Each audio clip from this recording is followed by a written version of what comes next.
एक पुलिस वाले के घर में चोर आए। उसकी बीवी को पता चल गया। उसने कहा, उठो जी उठो, घर में चोर घुस आए हैं।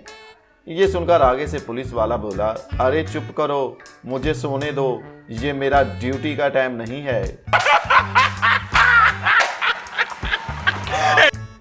जिंदगी में कभी भी हिम्मत मत हारो, खूब मेहनत करो। पहले मैं भी मेहनती नहीं था, मेरा भी कुछ भी काम करने को दिल नहीं करता था। फिर मैंने मेहनती लोगों में उठना बैठना शुरू किया। अब कसम से उनका भी काम को दिल नहीं करता।